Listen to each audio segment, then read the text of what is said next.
Starscream Kills present. Now for the spells part. Spells basically work to support the creature attack and also add flexibility. With that in mind, here's what you have. I mean, it's important. We can't just throw everything into a deck.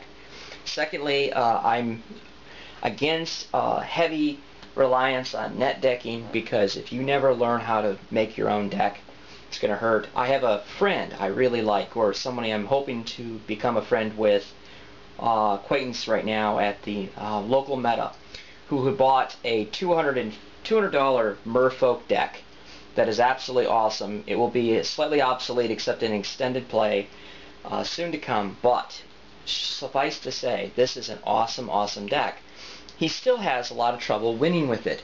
And the point is, just because you have a kick-ass deck that is probably worth $400 or $500 doesn't mean you're going to win. You have to know how to play the cards you have. You can't just simply know the card. You got to know when to hold it, when to fold it, and when for your Planeswalker cell avatar to go somewhere else. Any rate, staple card, Lightning Bolt. Probably the best numero uno one-drop attack spell the game has ever seen. So, obviously, I have a full 4 of those. Well, not obviously, but it does work in this deck. Secondly, another nice, no, not as instant and all this, is Blightning. Blightning, 3 points of damage and 2 card drop.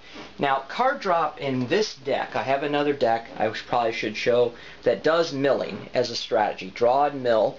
That I need to work on some more, and that causes damage in win conditions. But this one, the point is to rob the opponent of resources. When you have to throw cards in your graveyard and you don't have an earth or ways to get them back, and even in those cases, they're just not as good. Yes, Dregscapes, when they unearth, they get haste and all this, but after the end of the turn, I have to sacrifice them and they're RFG, or exiled. Removed from game or exiled.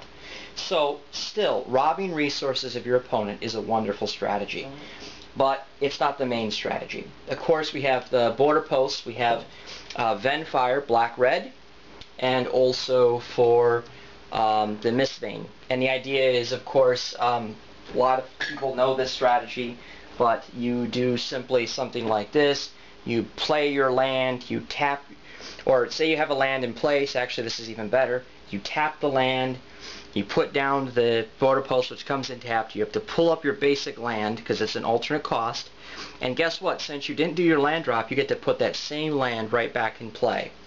That's a really nice way to do it. Or just a first turn, land, tap, in the border post, back comes the land. And you know for sure you're going to make your second land drop of the game. Classic. I tried using obelisks. They were just too slow. Counter Squall. Wonderful card, was not aware of it. You counter the target non-creature spell, that's the kicker though, and the opponent also loses 2 life. So not only do they lose their resource, you also hurt them. A risky card, but it helps speed tempo, is Sign in Blood. Also, if you're in a pinch, you can make them draw, and they take the 2 points of damage. But of course, seeing it's a Zathra Demon card also, and I really have a card crush on it. Actually, lately I've been carrying this around in my pocket, and you know, so there's the double. It's just fitting that it would be in a Zathra type deck. I like it. It's just kind of a play like you got a pair type of mentality. I do War Machine and Hordes, and that's the thing. And so the game is going to resolve quicker. Also, to top it out, I've been playing Hit and Miss because I played a 6-round Friday Night Magic, and she came out in 1 game. And some of those rounds that went 3 games, actually about half of them. So for her to only appear in 1 game out of all those games kind of was hurtful. But I did resign myself to put her back in. I do like Liliana Vess, or as I'm reading Agents of Artifice, I feel like calling her Villiana Less. Less than nickel, Bolas, but still a villainess in her own right. The nice thing again is she sits with the doubling faction. She can rob people of resources, or you can use her like a diabolical tutor, except it's on the top, but you'll know what your draw is. And then, of course, is very scary and very much with a zombie theme, unearth graveyards, you get all the critters. And a lot of people will also designate resources to take her out, which means if they're attacking her, they're not attacking you.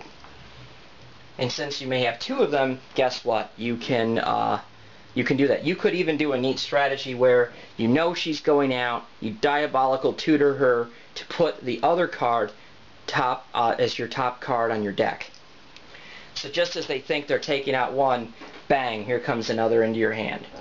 So that's that for the spell support.